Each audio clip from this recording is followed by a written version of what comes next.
Bienvenue mesdames et messieurs dans votre émission Vivre les réalités du ciel sur la terre. Je me présente, je suis le pasteur André et nous avons comme règle d'or sur ce plateau que Jésus-Christ est Seigneur et la parole de Dieu est l'autorité finale.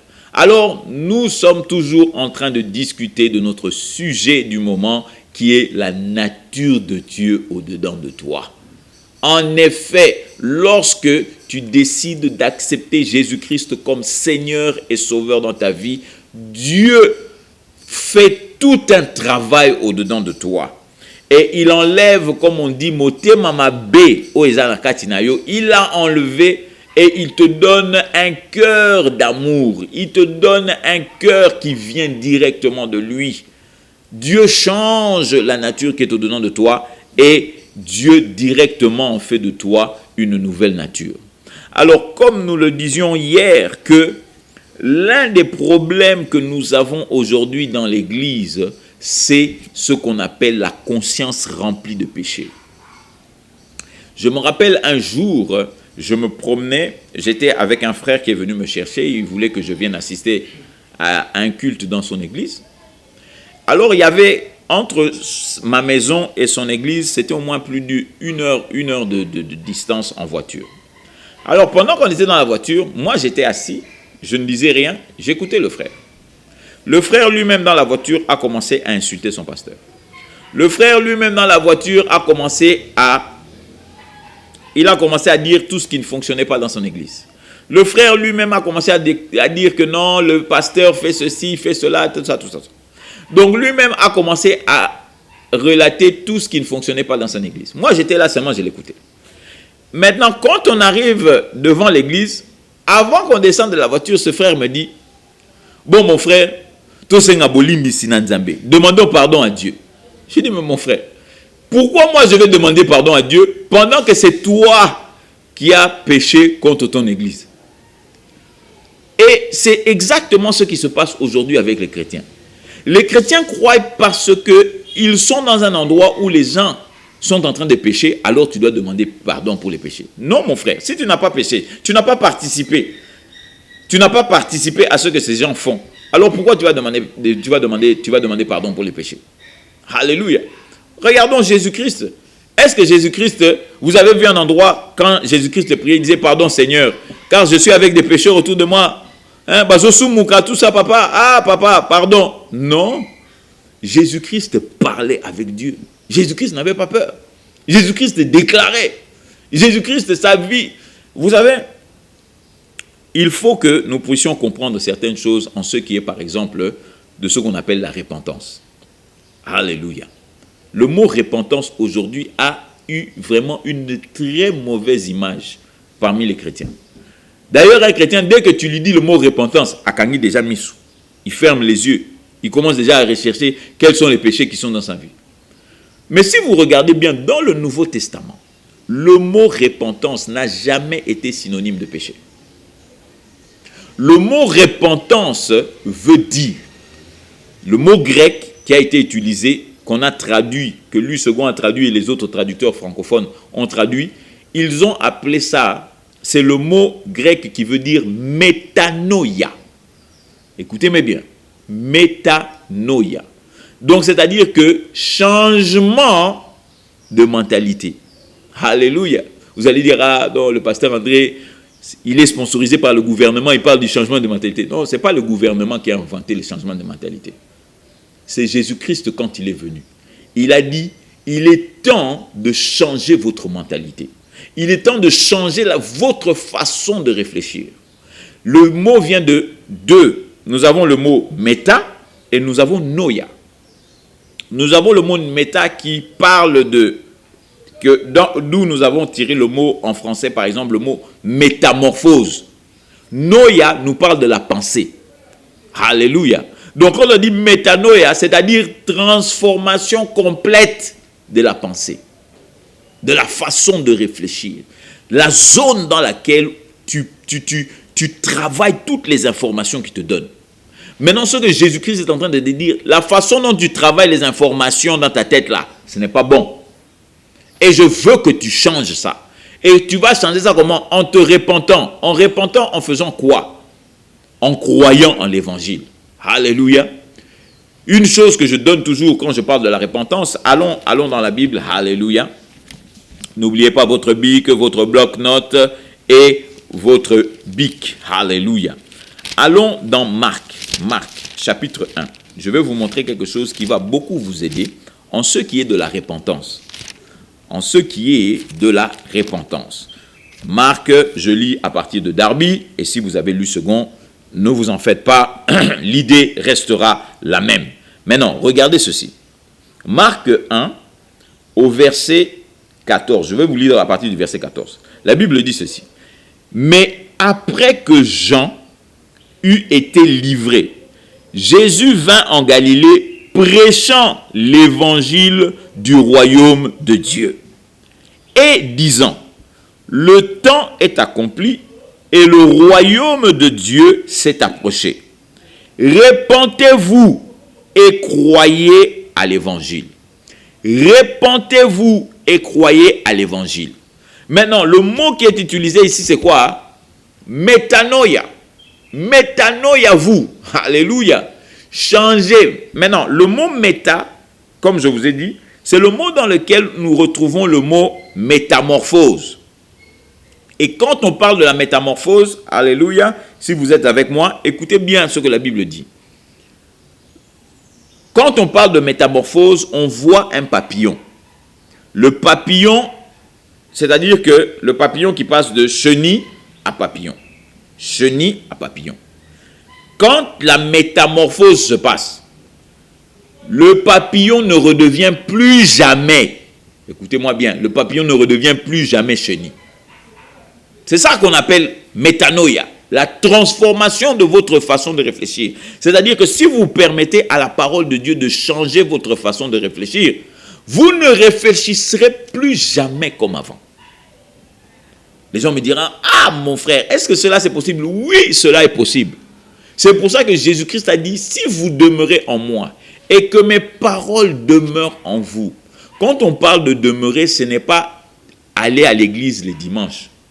Les gens croient que leur façon de réfléchir, leur mentalité va changer parce que tu vas à l'église dimanche. Ou bien parce que tu vas à l'église le mercredi ou le jeudi et tu crois que les paroles là que tu reçois pendant 45 minutes pourront faire poids à toutes les négativités que tu entends pendant plus de 40, donc dans les 24 heures de la journée, peut-être que tu entends la parole seulement 5 minutes. Tu crois vraiment que les paroles que tu as entendues pendant plus de 16 heures vont être étouffées par les 5 minutes de parole? Mon frère, ma soeur, il ne faut pas être fou, il ne faut pas être, excusez mon langage, il ne faut pas être ignorant, papa. Il ne faut pas être ignorant. Parce que si tu n'étudies pas la parole de Dieu de manière constante et de manière habituelle, tu ne changeras pas ta façon de réfléchir. Tu ne changeras pas ta façon de réfléchir. C'est pour ça qu'il nous dit dans les psaumes, je restaure ton âme. Je restaure ton âme comment? Comment est-ce que Dieu va restaurer ton âme? Dieu va restaurer ton âme par la parole de Dieu. Alléluia. Et ce que je voulais vous montrer dans ce verset, c'est quoi? C'est qu'il dit, repentez-vous. Ça veut dire changer votre façon de réfléchir. Mais je vais changer ma façon de réfléchir avec quoi? En croyant en l'évangile. Croyez en l'évangile. C'est-à-dire que je veux maintenant que tu réfléchisses selon l'évangile et non plus selon ce que tu as écouté le diable raconter dans le passé. Amen. Vous voyez comment Dieu est bon? Il nous dit de changer notre mentalité. Mais comment nous allons changer notre façon de réfléchir et notre mentalité? Nous allons la changer en croyant en l'évangile. Amen. Donc l'évangile n'est pas là seulement pour être lu le dimanche à l'église. L'évangile est là pour être cru, pour être mangé, pour le digérer dans notre façon de réfléchir. De façon à ce que tu réfléchisses comme Jésus, tu parles comme Jésus et tu as les mêmes résultats que Jésus. Alléluia. Amen. Cela, c'est vraiment merveilleux. Alors, j'étais en train de vous dire la conscience du péché. Les gens sont remplis de péché dans la tête. Mais qu'est-ce que Dieu veut? Dans le Nouveau Testament, Dieu veut que nous ayons une conscience remplie de justice. Alléluia. Remplie de justice. C'est-à-dire quoi? C'est-à-dire que dans ma conscience, ce que je vois en premier, c'est ce que Jésus-Christ a fait pour moi. Alléluia. La Bible dit que Jésus-Christ a pris mon péché et il m'a donné sa justice. Donc, lorsque je me présente devant Dieu, je ne me présente pas devant Dieu en tant que pasteur André. Je me présente devant Dieu en tant que Jésus-Christ sur la croix. C'est-à-dire que je me présente devant Dieu sans aucun péché. C'est difficile à comprendre, mais c'est très facile lorsque tu l'acceptes. C'est-à-dire que Jésus-Christ a fait le prix, il a payé le prix pour toi. Maintenant, toi, tu acceptes simplement de te présenter devant Dieu sans sens de culpabilité, de condamnation ou de complexe d'infériorité. Alléluia. Je sais que pendant longtemps, tu as senti « Yeswa matangala kita ». Mais arrête, mon frère. Parce que quand tu n'arrêtes pas de le dire, tu finis par le croire. Tu finis par croire que non, je ne pourrai jamais être comme Dieu. Parce que lui, il est là-bas en haut, moi je suis en bas. C'est faux, mon frère. C'est faux, ma soeur. Jésus-Christ est mort pour que toi, tu ailles au ciel. Il est mort pour que toi, tu aies la même caractéristique que lui. Il est mort pour que toi, tu sois la justice de Dieu. Et étant la justice de Dieu, tu dois maintenant confesser ça tous les jours. Confesse ça tous les jours. Déclare ça tous les jours. Je suis la justice de Dieu. Je suis la justice de Dieu. Je suis la justice de Dieu. Alléluia. Je suis la justice de Dieu. Quand je marche, je suis la justice de Dieu. Quand je dors, je suis la justice de Dieu. Quand je me réveille, je suis la justice de Dieu. Quand je mange, je suis la justice de Dieu. Quand je me lave, je suis la justice de Dieu. Remplis ta pensée de la justice de Dieu. Et tu verras que ton comportement, même lui-même, va changer. Parce que tu finiras par croire effectivement que ce que Jésus-Christ a fait sur la croix est beaucoup plus puissant que ce que le diable a fait au travers d'Adam. Alléluia. Parce que, mon frère, ma soeur, je veux te donner une simple anecdote ici. Vous savez que dans l'Ancien Testament, c'était la justice selon les œuvres. En d'autres termes, Dieu dit, si tu fais tous mes commandements, si tu obéis à toutes mes paroles, tout ça, voici, je vais te bénir. Si tu n'obéis pas à tout ça, voici les malédictions qui vont venir sur toi. Maintenant, ce qui fait que tout était conditionné sur la façon dont Israël se comportait. Si Israël se comportait mal, les malédictions venaient. Si Israël se comportait bien, les bénédictions venaient. Maintenant, Dieu leur avait donné une voie de sortie. C'est-à-dire quoi? C'est-à-dire que même quand vous avez mal marché, ce que vous pouvez faire, c'est emmenez-moi un sacrifice. On appelait ça le sacrifice du péché. Donc les gens venaient, ils faisaient des sacrifices. Et maintenant, ce sacrifice-là faisait que Dieu ne te jugeait pas selon ce que toi tu fais, mais Dieu te jugeait selon le sacrifice que tu avais donné. Alors, rappelez-vous, lorsque vous étudiez l'Ancien Testament, vous allez voir que lorsque quelqu'un emmenait une offrande, l'homme de Dieu, le sacrificateur, n'étudiait pas ta vie. L'homme de Dieu utilisait ton sacrifice. Il étudiait ton sacrifice. Donc, il regardait ce qui, désordre, s'il y avait une malformation dans le sacrifice ou quelque chose comme ça. Et quand le sacrifice était parfait, on brûlait le sacrifice et on envoyait maintenant la fumée à l'Éternel. Et cela couvrait maintenant tous tes péchés. Vous allez voir qu'il y avait une pratique que les enfants d'Israël faisaient ça chaque année. Chaque année, ils allaient et ils donnaient un sacrifice. Maintenant, quand tu donnais ce sacrifice-là, c'était comme si tu payais ton assurance pour toute l'année. Donc, toute l'année maintenant, peu importe ce qui t'arrive, tu disais, Seigneur, rappelle-toi de mes sacrifices. Rappelle-toi de mes sacrifices. Et maintenant, Dieu te regardait non pas selon toi, mais il te regardait selon tes sacrifices. Mais maintenant, comment ça se fait qu'il faisait un sacrifice une fois l'année et ces sacrifices couvraient toute l'année? Mais tandis que toi, en tant qu'enfant de Dieu, tu as accepté l'ultime sacrifice, Jésus-Christ. Et on veut te faire croire que si tu pèches, paf, automatiquement tu perds ta justice. Est-ce que vous trouvez ça que c'est normal? Que tu pouvais demander pardon. Dans l'Ancien Testament, tu pouvais utiliser un sacrifice qui te couvrait toute l'année. Mais tandis que ici, aujourd'hui, certains messieurs ou certaines personnes bien intentionnés veulent te faire croire que si tu pèches et que tu ne demandes pas pardon, Dieu ne peut rien faire. Donc Jésus-Christ, ce qu'il a fait, a moins de poids que ce que Satan avait fait. Parce que si aujourd'hui, dès que tu pêches, tu perds ton salut, alors si tu perds ton salut, c'est-à-dire que ce que Satan avait fait avec Adam est beaucoup plus lourd que ce que Jésus-Christ a fait sur la croix, parce que ce que Satan avait fait, tu ne pouvais pas perdre ton péché. Mon frère, quand tu étais né de Satan, tu ne pouvais pas perdre le péché est resté au-dedans de toi. Mais aujourd'hui que tu as accepté Jésus-Christ comme Seigneur et Sauveur, dis-moi quelle est la chose qui peut te faire perdre Jésus. Quelle est la chose qui peut te faire perdre Jésus? Si le péché, rien de ce que tu pouvais faire pouvait te faire perdre le péché, alors aujourd'hui, dis-moi, qu'est-ce qui va te faire perdre la présence de Dieu dans ta vie?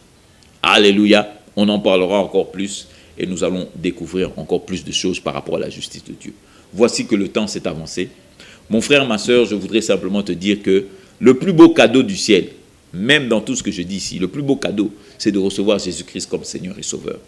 Alors je voudrais te donner l'opportunité, mon frère, ma soeur, de pouvoir recevoir Jésus-Christ comme Seigneur et Sauveur dans ta vie aujourd'hui. La Bible déclare que si tu crois de tout ton cœur que Dieu l'a ressuscité d'entre les morts et que tu confesses de ta bouche que Jésus-Christ est Seigneur, tu seras sauvé.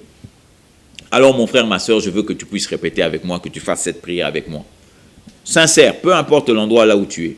Si tu peux fermer tes yeux, tu fermes tes yeux. Si tu veux prier les yeux ouverts, tu pries les yeux ouverts. Il n'y a aucun problème avec ça.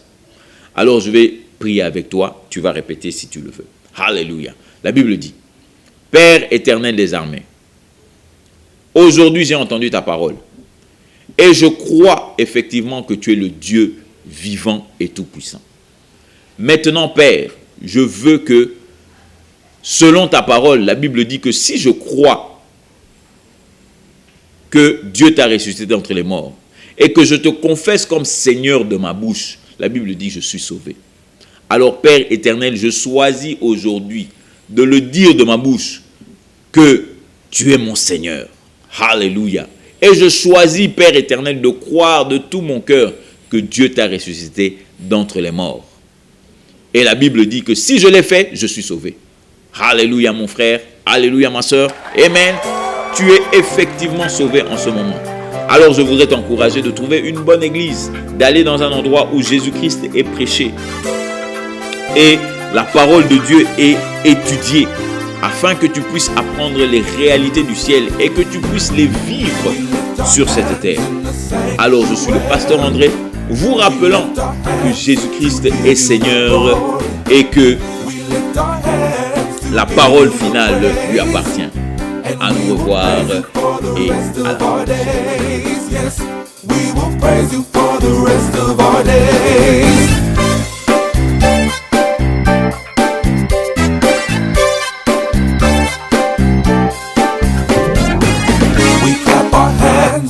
Sanctuary, we clap our hands to give you the glory. We clap our hands to give you the praise, and we will praise you for the rest of our days. Yes, we will praise you for the rest